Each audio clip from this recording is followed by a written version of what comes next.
Olá, esse é o programa Apostila. Meu nome é Enio Gentil Vieira Júnior, sou advogado da Infância e Juventude do Tribunal de Justiça do Estado de Santa Catarina. Também sou professor das Escolas Superiores da Magistratura, da Advocacia e do Ministério Público no Estado de Santa Catarina. O tema da aula de hoje são os novos regramentos do direito à convivência familiar e comunitária, bem como os novos regramentos da adoção. Para tanto, vamos contar com a participação dos alunos do UniCeub, aqui no estúdio, e os alunos da Faculdade de Direito de São Bernardo do Campo, por intermédio da web. Bom, os alunos aqui do estúdio, vou pedir que se apresentem, para daí sim nós começarmos a explanação sobre os novos regramentos do direito à convivência familiar e comunitária. Pois não. Meu nome é Wonder, sou aluno do 7º semestre do curso de Direito, do UniCeub. Meu nome é Lismari Andrade, sou aluna do 7º semestre do curso de Direito. Meu nome é Linti Fayad, sou aluno do 8º semestre do curso de Direito do UniCeub. Meu nome é Kainan, eu sou aluno do 7º semestre do curso de Direito do UniCeub. Meu nome é Elizabeth, 8º semestre do curso de Direito do UniCeub. Bom, pessoal aí de São Bernardo, prontos aí para a aula sobre direito à convivência familiar e comunitária? Sabem alguma coisa da nova lei de adoção? Estamos estudando. Estudando? Então, pessoal, o direito à convivência familiar e comunitária é um direito já originário do Estatuto da Criança e do Adolescente. Trata-se de direito fundamental de toda criança e adolescente, isso desde 1990, desde que entrou em vigor o Estatuto da Criança e do Adolescente. Ocorre que em 2009, esse direito, ou a convivência familiar e comunitária, foi objeto de algumas alterações, eu diria até melhor, de alguns acréscimos pela Lei 12.010, chamada Nova Lei de Adoção. Foi o nome que pegou, Nova Lei de Adoção. Só que essa Lei 12.010, ela vai muito além de alterações em relação ao Instituto da Adoção. O Instituto da Adoção é só um aspecto do direito à convivência familiar e comunitária. É só um aspecto do Instituto da Colocação em Família Substituta. O direito à convivência familiar e comunitária é muito mais amplo. E mais, um primeiro equívoco na divulgação da nova lei de adoção, da lei 12.010, já o próprio nome, de certa forma, é equivocado, talvez devesse chamar nova lei do direito à convivência familiar e comunitária, é que a adoção não passou a ser priorizada com essa nova lei e jamais foi priorizada pelo Estatuto da Criança e do Adolescente. A adoção é medida por sua natureza excepcional, é última ratio. O direito à convivência familiar e comunitária, ele pressupõe, num primeiro momento, a manutenção da criança ou adolescente em sua família de origem. É esse o propósito do Estatuto. A adoção, portanto, é medida última. A guarda, portanto, é medida última. A tutela, da mesma forma, medida última. A adoção é uma espécie de medida de proteção. A colocação em família substituta, em geral, é medida de proteção. O acolhimento institucional é medida de proteção. E o novo, agora, acolhimento familiar, também se trata de medida de proteção.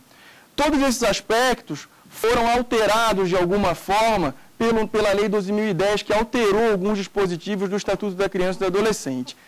Bom, primeira grande alteração trazida pela Lei 12.010, a nova Lei do Direito à Convivência Familiar e Comunitária, portanto. Primeira grande alteração, os prazos. Bom, prevê a lei que agora a cada 6 meses, criança ou adolescente colocada em medida de acolhimento institucional deve ter sua situação reavaliada. Diz também, o prazo máximo de manutenção de criança ou adolescente em medida de acolhimento institucional é de 2 anos. Mas, calma aí, acolhimento institucional, que medida é essa?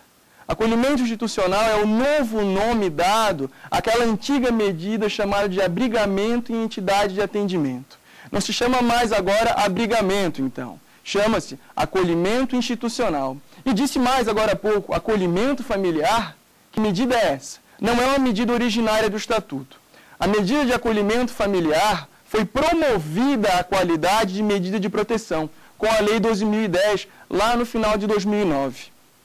Bom, o acolhimento familiar se tratava até pouco tempo atrás, até 2009, de programas, normalmente municipais, em que casais ou pessoas se habilitavam para receber crianças temporariamente em suas casas, para evitar o abrigamento, à época e agora acolhimento institucional. O acolhimento familiar, como falei para vocês, foi promovida agora a qualidade de medida de proteção, o que é muito importante. o Estatuto ele é classificado como uma lei de medidas. As medidas de proteção são as mais importantes. Classificar uma medida como de proteção é colocá-la no maior patamar do Estatuto da Criança e do Adolescente. É dar-lhe uma enorme importância, que de fato tem. Bom, características tanto do acolhimento familiar como institucional, também como novidades inseridas no Estatuto. Excepcionalidade e também o caráter temporário. O acolhimento familiar, portanto, é uma colocação numa família de forma provisória, mas não se confunde com família substituta. Agora, um detalhe, se materializa por intermédio de guarda. Tudo isso que eu falei até agora, previsão nova do Estatuto. Isso não existia até a Lei 12.010. Outra novidade trazida pela Lei 12.010, guia de acolhimento. O que é uma guia de acolhimento? Bom, hoje, quando uma criança é encaminhada a uma instituição de acolhimento institucional, quando uma criança é encaminhada a um programa de acolhimento institucional, o juiz, e só o juiz, deve expedir uma guia de acolhimento. Tem um prazo de 24 horas. O antigo regramento do Estatuto previa um prazo de até 2 dias úteis para que fosse feita a comunicação ao juiz da infância. Hoje não. Hoje só o juiz da infância e juventude pode expedir essa guia de acolhimento e o prazo para expedição dessa guia é de 24 horas. Outra novidade trazida pela nova lei é o plano individual de atendimento, que é decorrência da própria guia de acolhimento. Por que digo isso? Na guia de acolhimento deve constar uma série de informações, desde que possível, evidentemente. Deve constar o cartório onde se encontra o registro de nascimento da criança, deve constar o nome, endereço, telefone, todas as informações possíveis de quem entregou a criança para o acolhimento, devem constar informações acerca de sua família extensa, família extensa, novidade que vou falar daqui a pouco, e dessas informações se inicia na instituição, pela equipe de atendimento da instituição, não a equipe de atendimento do juiz, o atendimento dessa criança. E o primeiro propósito do plano individual de atendimento deve ser sempre a busca da reintegração familiar da criança, a busca da fixação ou restabelecimento de vínculos com sua família de origem. Só vai haver o encaminhamento da criança para a colocação em família substituta se não houver mais possibilidade de manutenção na sua família de origem. Do ponto de vista genérico, já era o propósito do Estatuto, já era regramento do Estatuto, mas hoje isso é expresso.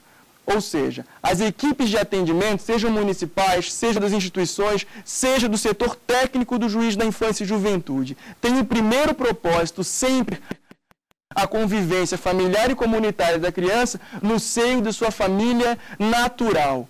É por isso que o Estatuto trouxe para o seu corpo, agora com a Lei 12.010, o conceito de família extensa. A família extensa é um desdobramento da família natural.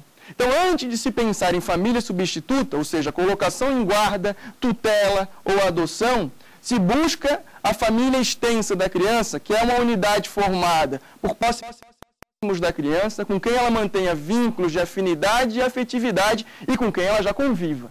Então, se os pais não têm condições de ficar com essa criança, a família extensa, composta por avós, tios, enfim, se demonstrar condições, se mostrar-se protetiva, fica com a criança. Se eventualmente não houver família extensa, aí sim o juiz da infância e juventude, e só o juiz da infância e juventude, vai buscar o acolhimento da criança, seja o acolhimento familiar, que é o preferencial, que é a colocação numa família cadastrada junto à vara da infância e juventude para o fim de acolhimento familiar, ou ele vai encaminhar a criança para uma instituição, um programa de acolhimento institucional.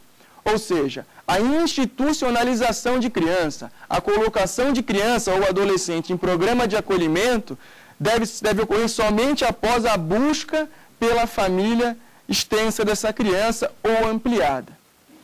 Bom, se a criança, dentro de uma instituição ou em programa de acolhimento familiar, não tiver em seu favor alguma providência que seja a recolocação dela na sua família de origem, a reintegração familiar à sua família natural, aí o juiz decide pela colocação em família substituta. Uma das hipóteses é a adoção. Deixei de falar. O acolhimento familiar, ele se materializa por intermédio de guarda. Então, o juiz defere uma guarda provisória a essa família ou pessoa habilitada para o acolhimento familiar. Agora, não esqueçam, característica da medida. É medida temporária e é excepcional. Então, a colocação nessa família, na forma de guarda, nessa família acolhedora, ela deve ser temporária e o casal ou a pessoa que recebe deve ter o perfil e estar preparado para receber uma criança por período curto. Porque se não houver solução para essa criança, ela vai ser encaminhada para uma família substituta. E aí, se possível, em caráter definitivo, na modalidade de adoção.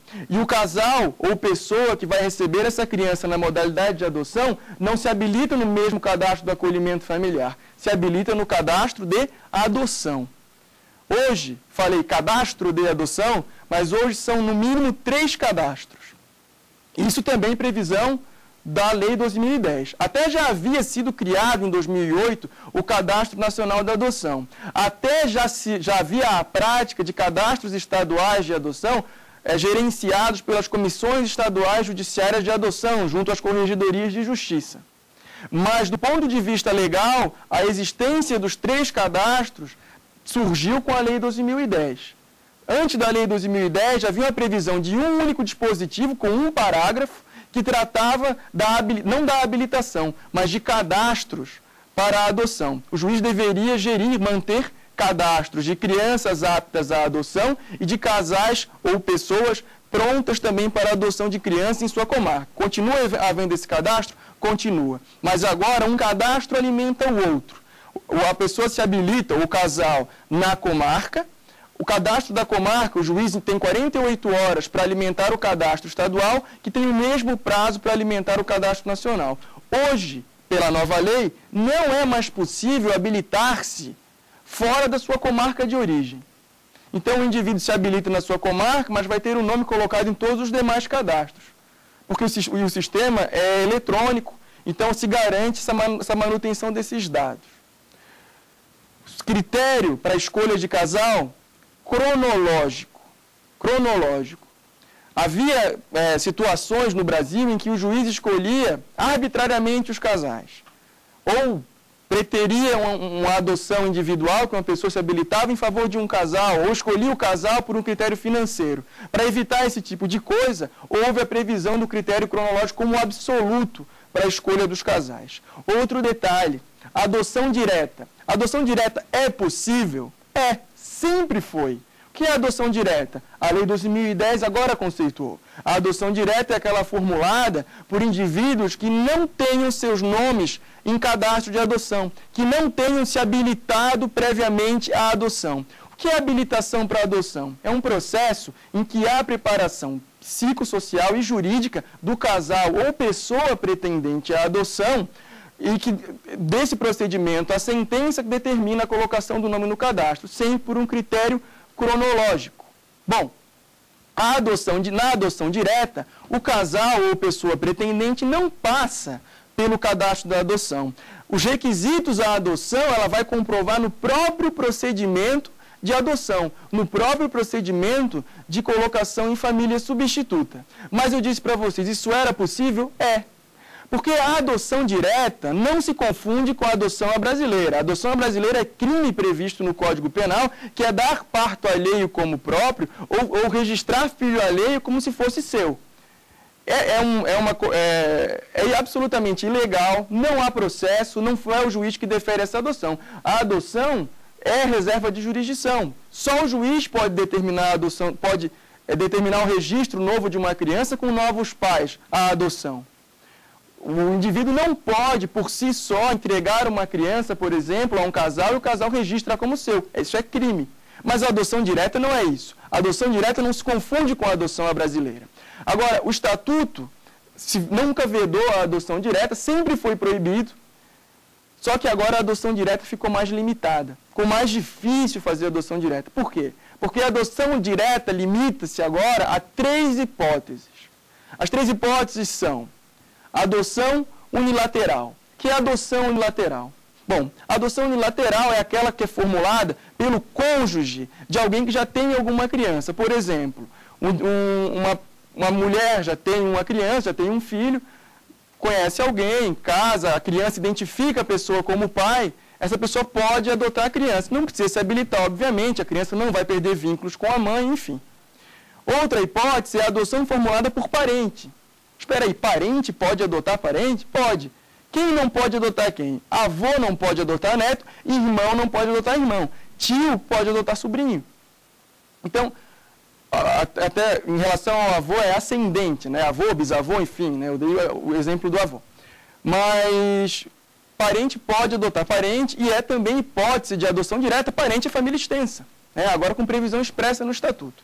Então, essa é a segunda hipótese de adoção direta possível. A última hipótese de adoção direta possível é a seguinte: pessoa, terceiro, que tenha uma criança sob seus cuidados, sob forma de guarda legal ou tutela, desde que a criança tenha mais de 3 anos. Então, se a criança tiver mais de 3 anos, o indivíduo que detenha sua guarda, ainda que não seja seu parente ou sua tutela, pode ajuizar a ação de adoção. Agora, o juiz vai deferir essa adoção de acordo com a conveniência para a criança. A medida tem que se mostrar vantajosa e conveniente para a criança, porque no Estatuto da Criança e do Adolescente sempre vigorou, e agora é expresso, também por conta da Lei 12.010, o princípio do melhor interesse da criança e do adolescente. Então, toda medida que o juiz deferir, isso inclui a adoção, depende do melhor interesse da criança e do adolescente. Agora, outra polêmica, outra situação que foi bastante divulgada por conta da Lei 12.010. Grupos de irmãos. Grupos de irmãos podem ou não podem ser separados? Bom, pela redação do Estatuto da Criança e do Adolescente, grupos de irmãos nunca deveriam ser separados. Agora, o nunca vai depender de cada situação. O Estatuto prevê que grupos de irmãos serão, agora expressamente, preferencialmente colocados numa mesma família, seja na modalidade guarda, seja na modalidade tutela, seja na modalidade adoção. Mas o Estatuto abre uma exceção. Se a medida mostrasse prejudicial à criança, ou houver algum outro fundamento que justifique a excepcionalidade da separação de grupos de irmãos, o juiz poderá separar. Na prática, já funcionava assim. Hoje a previsão é expressa. Agora, com um detalhe muito importante. O juiz, se decidir pela separação do grupo de irmãos, ele deve buscar medidas que garantam a manutenção, ao menos, dos vínculos de afetividade entre os irmãos. Ou seja, os irmãos vão perder, sim, os vínculos de afinidade do ponto de vista civil. Eles não vão mais pertencer a uma mesma família, vão ter pais distintos, se for a adoção, por exemplo. Mas o juiz vai provar que os vínculos fraternais entre os irmãos, os vínculos de afetividade se mantenham.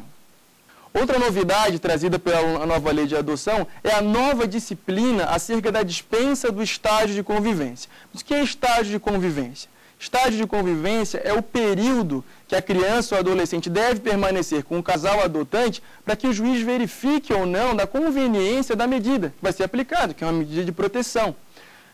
Antes da Lei 12.010, poderia dispensar o estágio de convivência em 2 hipóteses. Se a criança tivesse menos de 1 ano de idade, bastava isso, o juiz poderia dispensar, ou se a criança ou adolescente já convivesse por um tempo suficiente com o casal ou pessoa postulante da adoção dele, e que o juiz entendesse que fosse suficiente para verificar se havia vínculos ou não, ou se havia conveniência ou não da manutenção dessa adoção. Com a Lei 12.010, aquela primeira hipótese de criança com menos de 1 ano de idade não existe mais. Até pode ser dispensado o estágio de convivência de criança com menos de 1 ano de idade, mas desde que se justifique pelo período de convivência que a criança já tenha com o casal. Então, hoje, para dispensar o estágio de convivência, só a segunda hipótese. Se a criança ou adolescente já conviver por tempo suficiente com o casal, que facilite o juiz verificar ou não se a medida é conveniente ou não. Outro detalhe sobre o estágio de convivência. Antes da Lei 12.010, o prazo mínimo de estágio de convivência para a adoção internacional era de 15 dias para a criança com menos de 2 anos de idade. E era de, no mínimo, 30 dias para a criança com mais de 2 anos de idade ou adolescente. Hoje o prazo é único. O prazo é mínimo de 30 dias, independentemente da idade da criança e do adolescente. Outra novidade Eu diria novidade do ponto de vista legal. Na prática, já se havia decidido nesse sentido. Direito de visitas em relação à criança que se encontre sob a guarda de terceiro. Bom, o artigo 33 da Lei 8.069 dizia o seguinte, e ainda diz, no parágrafo 2º, o guardião pode se opor a qualquer um, inclusive aos pais, desde que no interesse da criança. Bom, o que acontecia na prática? O guardião impedia a visita dos pais, porque podia se opor a qualquer um, inclusive aos pais, por redação expressa do Estatuto, e aí gerava uma série de problemas e polêmicas e tal, decisões diversas em relação à possibilidade ou não dos pais visitarem a criança que estivesse sob a guarda de terceiro. O que diz agora o Estatuto da Criança e do Adolescente com base na Lei 12.010? O direito de visitas se mantém, a obrigação de prestar alimentos também se mantém. Quando que o direito a visitas, então, é limitado? Quando a medida for preparatória para a adoção ou quando a autoridade judiciária decidir nesse sentido.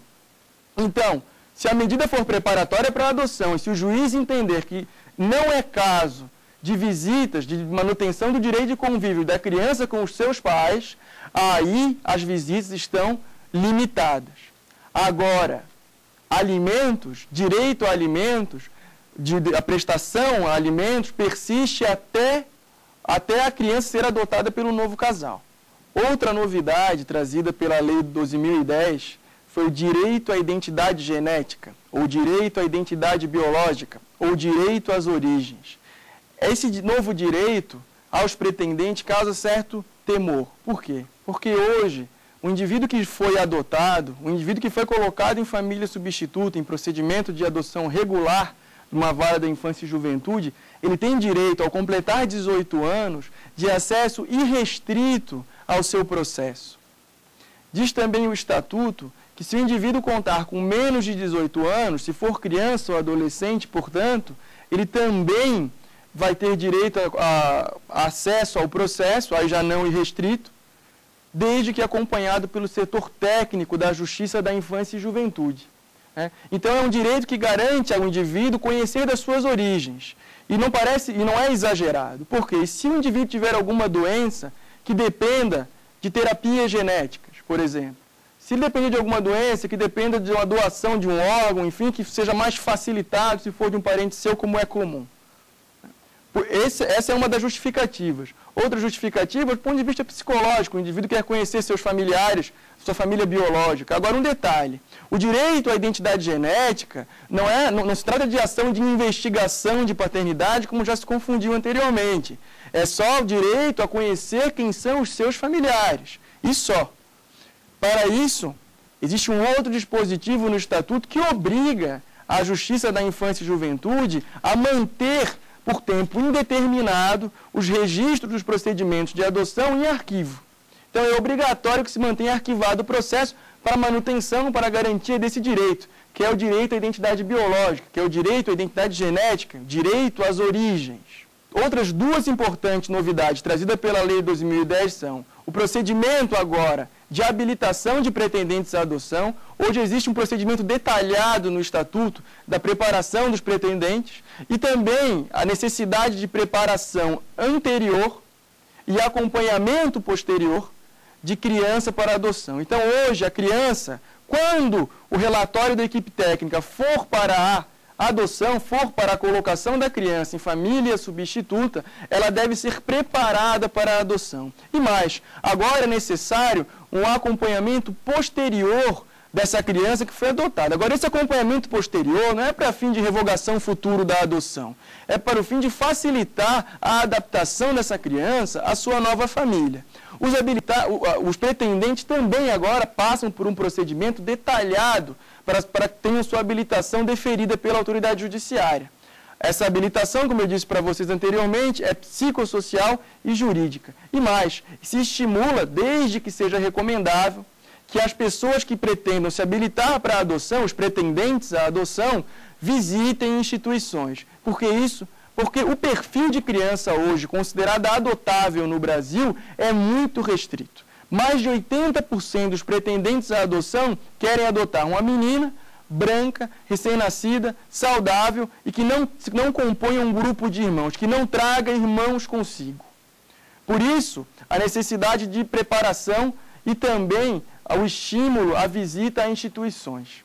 Também positivo da nova lei de adoção foi colocar o adotando, ou a criança, o adolescente que vai ser colocado em família substituta na modalidade guarda ou tutela, numa condição de protagonista. Hoje, ele é obrigatoriamente ouvido em qualquer forma de colocação em família substituta.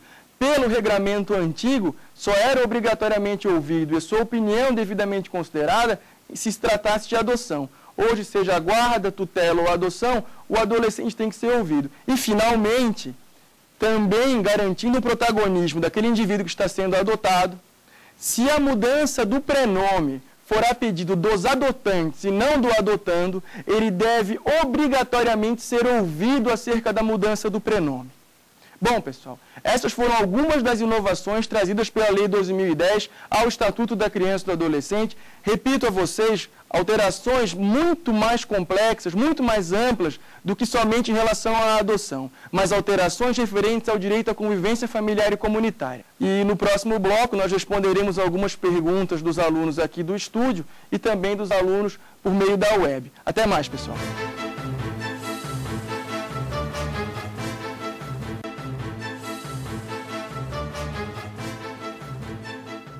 Olá, esse é o programa.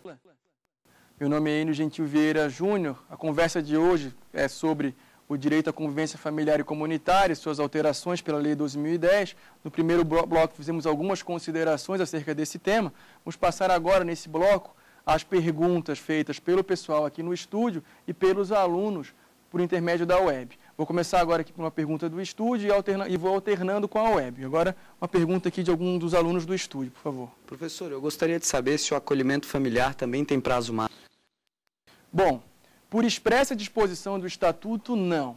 Mas se costuma utilizar os dispositivos do acolhimento institucional para o acolhimento familiar. Então, se o acolhimento institucional deve ser reavaliado no máximo a cada 6 meses, o familiar também deve ser. Se o prazo máximo do acolhimento institucional é de 2 anos, o prazo máximo do acolhimento familiar também deve ser de 2 anos. Agora, um detalhe, nunca se deve deixar de levar em conta que a medida de acolhimento familiar é temporária e excepcional. Se pensar no acolhimento familiar como temporário, como excepcional por um prazo de 12 anos, parece exagerado. Por isso que o Estatuto não trouxe um prazo específico. Agora, a ausência de prazo, pelo menos aquele período de no máximo 6 meses para a realização de relatórios e reapreciação da medida, é o mínimo do coerente. Imagina, coloca uma criança sob a guarda de um casal, sob a guarda de uma pessoa, em acolhimento familiar, e essa criança fica 2 anos. Na realidade, essa medida vai se converter, com o passar do tempo, numa medida definitiva. Esse não é o propósito do acolhimento familiar. O propósito do acolhimento familiar é que seja breve. Agora, a ausência de prazo, repito, utilizam-se os prazos do acolhimento institucional. Bom, pessoal, agora eu vou passar para uma pergunta do pessoal lá da Faculdade de Direito de São Bernardo do Campo. Bom, pessoal, agora vocês começam a efetivamente participar do programa. Peço que façam a primeira pergunta, então. Eu gostaria de saber se é possível a adoção por casais homoafetivos. Essa é uma pergunta relativamente complicada, mas que já foi resolvida, de certa forma, na prática. O Estatuto não prevê adoção por casais homoafetivos. Não previu. Houve até na redação originária do projeto de lei a previsão de adoção por casais homoafetivos.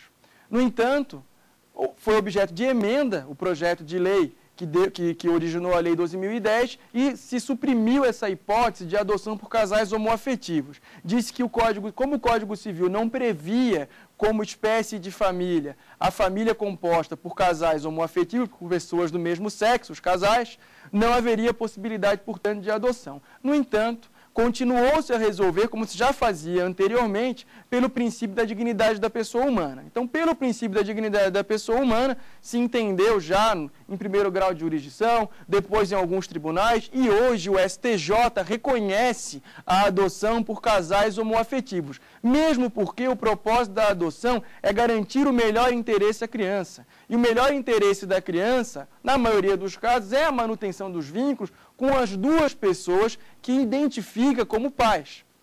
No mais, a adoção, também conforme o melhor interesse da criança ou adolescente que está sendo adotada, vai lhe garantir o direito sucessório, que é um aspecto bastante importante da adoção. Caso não se garantisse o direito à adoção por casais homoafetivos, faziam uma adoção individual e a criança não seria filho da outra pessoa que também considera como seu pai, também considera como sua mãe. Por isso, pelo princípio da dignidade da pessoa humana e não por previsão expressa do Estatuto, admite-se hoje, né, pelos precedentes, a adoção por casais homoafetivos.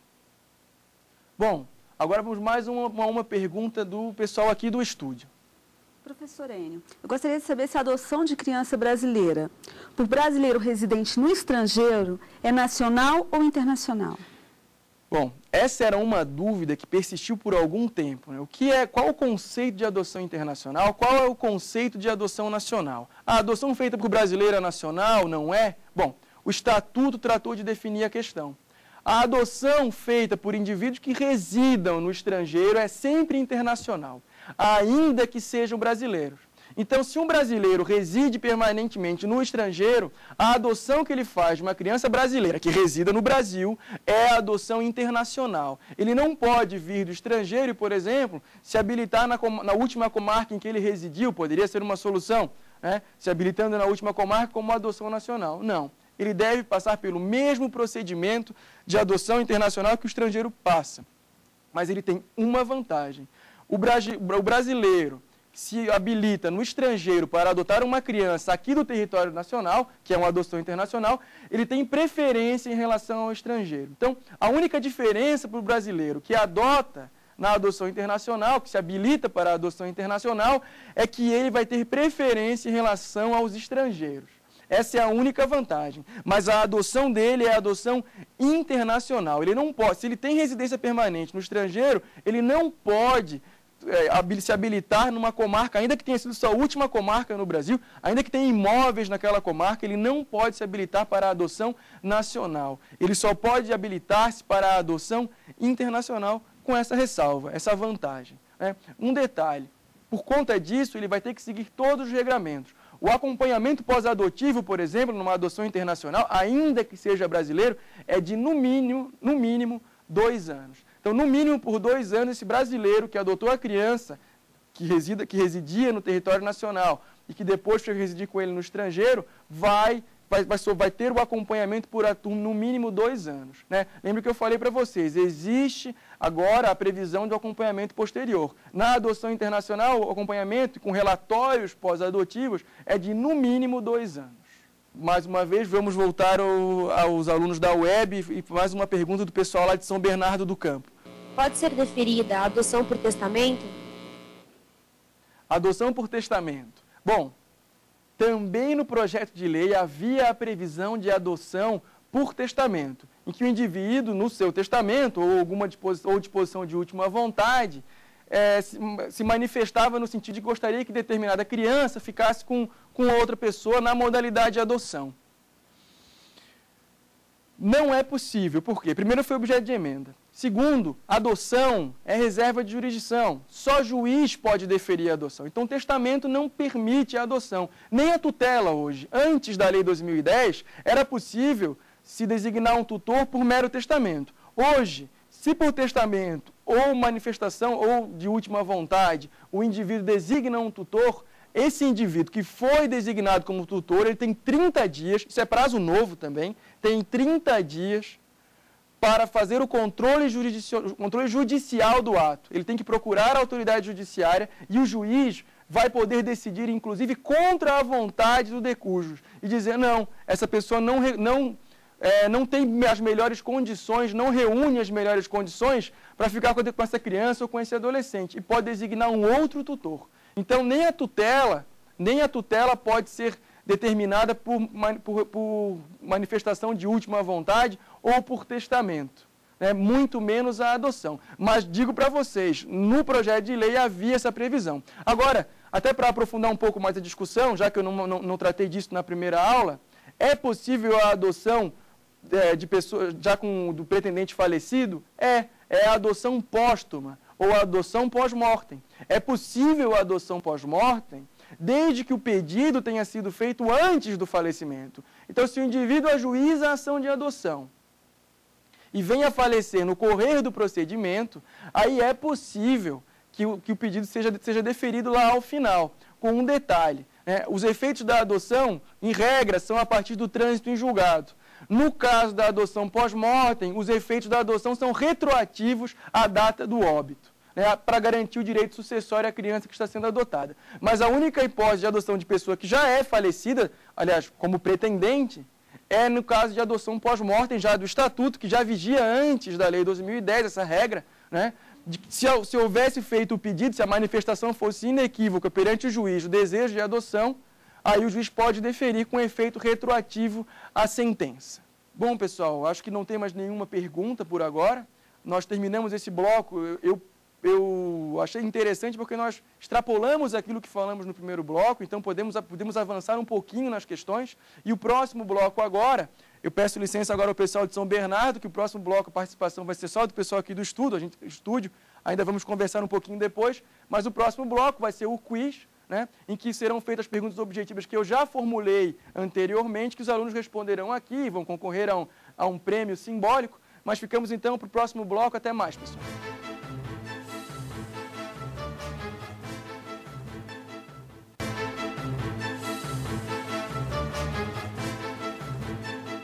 Olá, esse é o programa Apostila, meu nome é Enio Gentil Vieira Júnior. O tema da conversa de hoje foram os novos regramentos da convivência familiar e comunitária, os novos regramentos também da adoção. E agora vamos passar para a última parte do programa, que é a parte, eu diria, mais divertida, em que nós fazemos um quiz com os alunos aqui do estúdio. Os alunos vão responder por intermédio desse dispositivo aqui, em que eles vão anotar a questão 1, 2, 3 ou 4, sendo a alternativa correta ou incorreta, aquela assertiva que eu pedi para assinalar. Vou passar para a colega, esse dispositivo é da colega aqui, e desejo boa sorte aos senhores e vamos agora começar com as perguntas.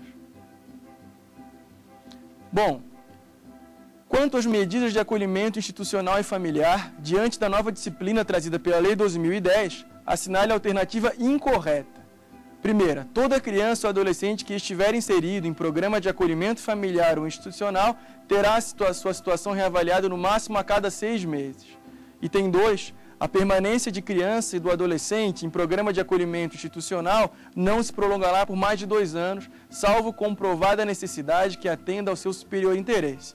3, inclusão da criança ou adolescente em programa de acolhimento institucional terá preferência ao seu acolhimento familiar.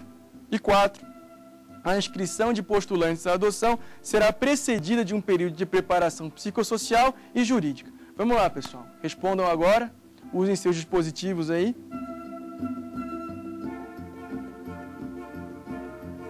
Todos já responderam, Vamos ver qual é a assertiva correta. Aliás, a incorreta. A inclusão de criança e adolescente em programa de acolhimento familiar é que terá preferência ao acolhimento institucional. Não esqueçam, ele tem primeiro a preferência é na colocação na sua família extensa ou ampliada na modalidade guarda, tutela ou adoção, tanto faz.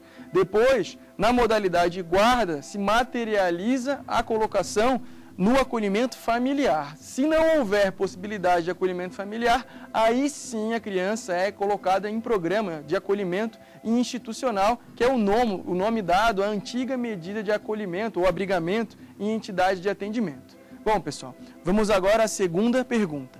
Quanto ao direito à convivência familiar e comunitária, assinale também a alternativa incorreta, assim como na primeira. Família extensa é aquela que se estende para além da unidade de pais e filhos, formada por parentes próximos com os quais a criança ou adolescente convive e mantém vínculos de afinidade e afetividade. Item 2, a colocação em família substituta far-se-á mediante guarda, tutela ou adoção.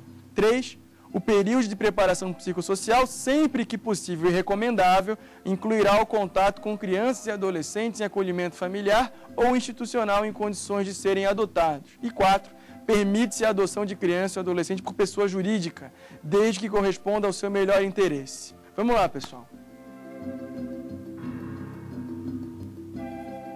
A resposta correta é item 4.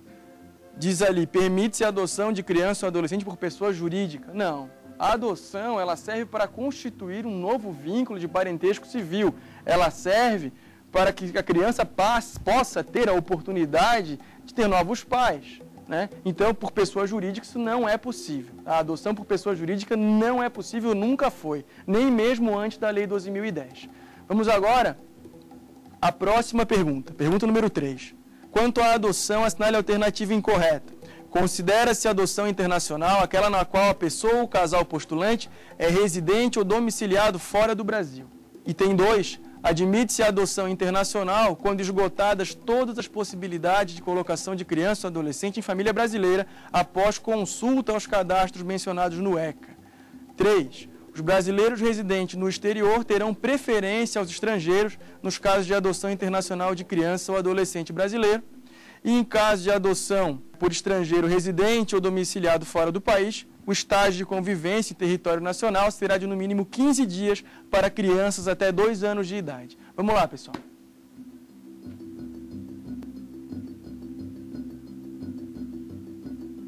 A resposta incorreta está no item 4, né? Em caso de adoção por estrangeiro residente domiciliado no país, o estágio de convivência em território nacional é de no mínimo 30 dias. Lembrem, a regra foi unificada. Não há mais aquela hipótese de... antes da Lei 2010 era possível, né? Mas não é mais aquela hipótese de no mínimo 15 dias para criança com menos de 2 anos de idade.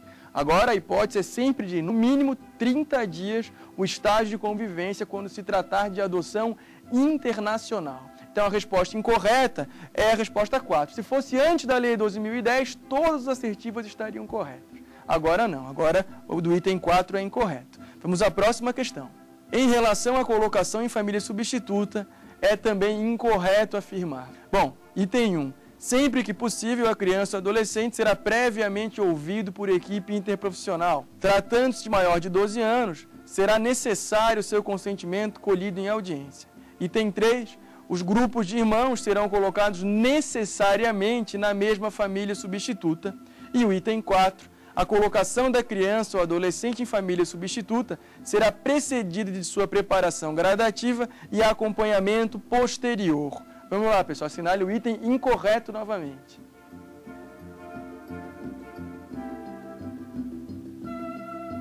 O item correto é o item 3. Os grupos de irmãos não são necessariamente colocados numa mesma família, mas preferencialmente. O que a lei diz? Preferencialmente, os grupos de irmãos serão colocados na mesma família substituta, seja na modalidade guarda, tutela ou adoção. Mas diz que o juiz poderá decidir em contrário, desde que haja situação de risco ou que não seja de acordo com seu melhor interesse. Diz a lei o seguinte: se o juiz decidir pela colocação da criança ou do grupo de irmãos, de criança ou adolescente, em famílias distintas, aí o juiz terá que tomar providências para a manutenção dos vínculos de afetividades, dos vínculos fraternais. Agora, não há necessariamente, não é obrigatória a colocação numa mesma família, mesmo porque, imagine um grupo muito extenso de irmãos, isso pode inviabilizar uma adoção, isso pode inviabilizar uma colocação, se essa regra fosse tão rígida assim. Então, não esqueçam, não é necessariamente no mesmo grupo, é preferencialmente numa mesma família. Próxima pergunta. Em se tratando de criança ou adolescente indígena, que providência não é obrigatória? Eu coloquei essa pergunta aqui porque eu sabia que não haveria tempo para tratar da questão da adoção de um indígena, e eu posso destacar alguma coisa que eu considere mais importante. Também assinar, portanto, a alternativa incorreta. Vamos lá. Que sejam consideradas e respeitadas sua identidade social e cultural, os seus costumes e tradições, bem como suas instituições. Que a colocação familiar ocorra prioritariamente no seio de sua comunidade ou junto a membros da mesma etnia. A cooperação da Comissão Estadual Judiciária de Adoção. E 4. A intervenção de antropólogos junto à equipe interprofissional ou multidisciplinar que irá acompanhar o caso. Essa está mais difícil.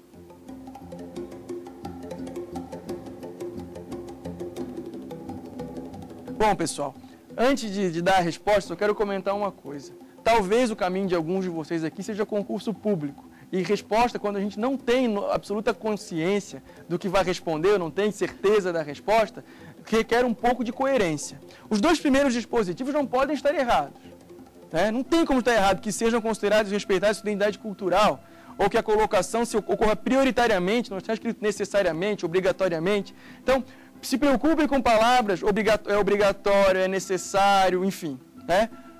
Os outros dois itens é que dificultam. Então, eu, se fosse concurseiro, já teria excluído os dois primeiros.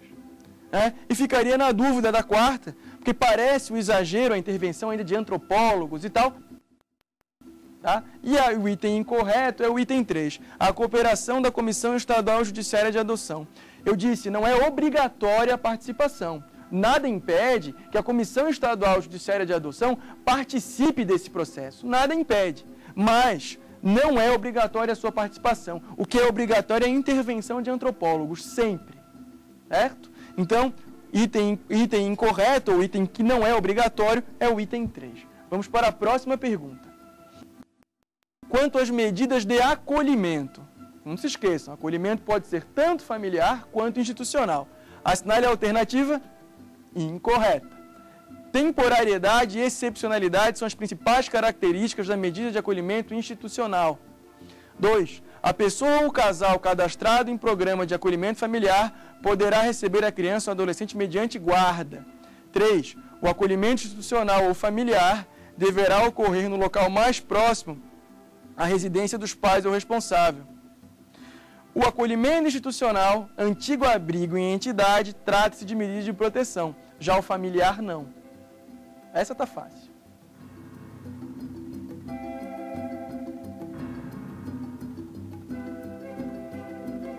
Espero que vocês tenham lembrado, porque eu fiz a colocação logo quando fiz a leitura do caput ali da questão. O item incorreto é o item 4. Porque as duas medidas de acolhimento, eu falei para vocês no início, o acolhimento familiar foi promovido a medida de proteção, a medida de abrigo em entidade, hoje acolhimento institucional, sempre foi medida de proteção. Os demais itens, mencionei bastante a questão do caráter temporário e excepcional das medidas, né? Falei da questão da guarda, também mencionei, não mencionei, mas já era a regra antiga que o acolhimento institucional, antigo abrigamento e agora tanto o institucional como o familiar, devem ser realizados em local mais próximo à residência, mesmo porque não são medidas definitivas, não tem o escopo de gerar uma colocação em família substituta, muito pelo contrário. Se pretende sempre a reintegração familiar da criança, até que o juiz decida aí sim por uma adoção. Então, o item incorreto é o item 4. Próxima questão. Quanto à adoção e ao estágio de convivência, assinale a alternativa correta. Agora é a alternativa correta. O estágio de convivência será dispensado se o adotando já estiver sob tutela ou guarda legal do adotante. 2. A simples guarda de fato não autoriza por si só a dispensa da realização do estágio de convivência. Item 3. O estágio de convivência poderá ser acompanhado pela equipe interprofissional a serviço da Justiça da Infância e Juventude. E 4. O vínculo de adoção constitui-se por termo nos autos, que será inscrito no registro civil mediante mandado, do qual não se fornecerá certidão. Vamos lá, pessoal.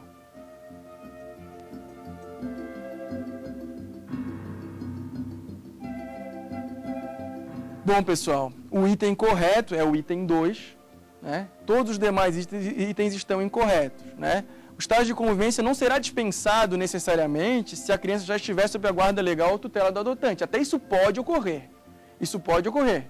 O juiz pode decidir que o período de guarda ou de tutela sirva para ele decidir se é mais conveniente ou não. Mas não será dispensado, poderá ser. Né? O item 2, a simples guarda de fato por si só não autoriza. Isso já se decidia dessa forma, agora tem previsão expressa do Estatuto. Esse item é cópia de dispositivo do Estatuto. O estágio de convivência poderá ser acompanhado, não, ele deverá ser acompanhado pela equipe da Justiça da Infância e Juventude, e o vínculo de adoção não se constitui por termo nos autos, se constitui por sentença. O vínculo de guarda e o vínculo de tutela se constitui por termo. O vínculo de adoção se constitui por sentença, mesmo porque será confeccionado, inclusive, novo registro de nascimento da criança que foi adotada. No caso da guarda e tutela, não. Na guarda, nada será feito. No caso da tutela, em relação ao registro, somente se houver suspensão do poder familiar, é que haverá averbação do registro de nascimento. Nada mais. Próxima pergunta. Quanto à sentença constitutiva de adoção, assinale a alternativa, voltamos agora às incorretas. Nenhuma observação sobre a origem do ato poderá constar nas certidões do registro. 2. Em caso de modificação de prenome a pedido do adotante, é permitida a ouvida do adotando pela autoridade judiciária. 3. A adoção produz seus efeitos a partir do trânsito em julgado da sentença constitutiva, exceto no caso de adoção póstuma. Falei sobre isso. A pedido do adotante, o novo registro poderá ser lavrado no cartório do registro civil do município de sua residência. Podem responder. A incorreta.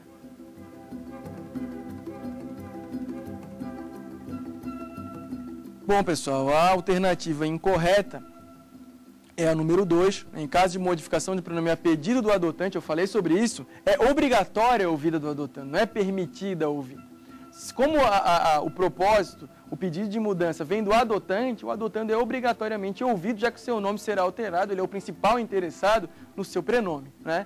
Por isso, é a alternativa incorreta. As demais, questão da adoção póstuma, eu falei para vocês, a adoção póstuma ou pós-mortem, o efeito da sentença é retroativo à data do óbito do requerente, e eu não havia comentado, mas já era prática, e agora é previsão legal, que a pedido do adotante, o novo registro poderá, não deverá, poderá mesmo, ser lavrado no cartório do registro civil do município de sua residência. Portanto, a alternativa incorreta é a 2. Vamos à próxima pergunta. Anote a assertiva incorreta relativa ao direito às origens. Lembram vocês que eu conversei sobre o direito às origens? Direito à identidade biológica, enfim? Bom, desde que devidamente justificado, os adotantes têm direito de acesso ao procedimento de destituição relativo ao filho adotivo. É obrigatório o arquivamento e conservação do processo relativo à adoção para consulta a qualquer tempo. Item 3. O adotado tem direito de acesso irrestrito ao processo no qual a medida foi aplicada após completar 18 anos. E 4. O acesso ao processo de adoção poderá também ser deferido a adotando menor de 18 anos. Vamos lá.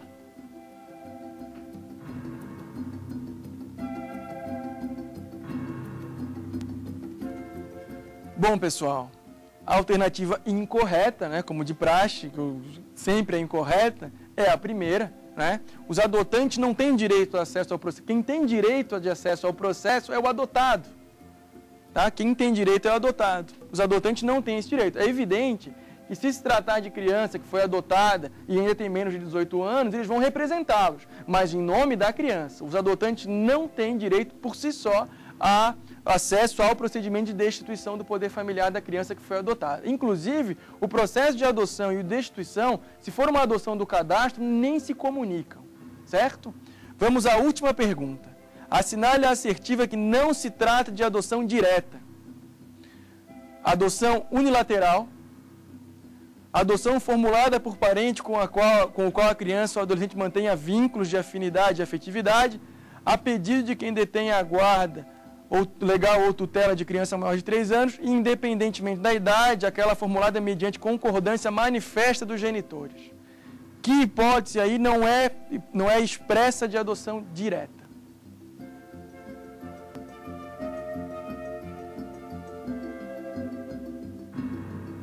Bom, pessoal, não é uma hipótese propriamente incorreta, né? Mas a que não se trata de adoção expressamente direta é a do último item, né? Aquela formulada mediante concordância expressa dos pais. Eu respondi no bloco anterior uma pergunta que tratava desse tema. Não é que seja uma adoção vedada, mas é uma adoção incomum, né? Eu diria até que é uma adoção inconveniente, né? As hipóteses expressas de adoção direta são a da adoção unilateral, são aquela formulada por parente, ou finalmente aquela de quem nem parente da criança, nem parente da mãe ou pai da criança é casado, enfim, mas que já detém a guarda legal de criança com mais de 3 anos. Essa hipótese de adoção é formulada mediante concordância, pode se enquadrar em qualquer uma das outras 3, mas não é uma hipótese autônoma de adoção direta, com aquela previsão do parágrafo 13 do artigo 50 do Estatuto da Criança e do Adolescente, que é ali que constam essas 3 hipóteses. Portanto, pessoal, a resposta incorreta é a 4. Nós terminamos aqui agora o nosso quiz, já estamos na reta final do nosso programa. Bom, vamos agora ao pessoal lá da Faculdade de Direito de São Bernardo do Campo. Eu agradeço agora a participação dos senhores, né?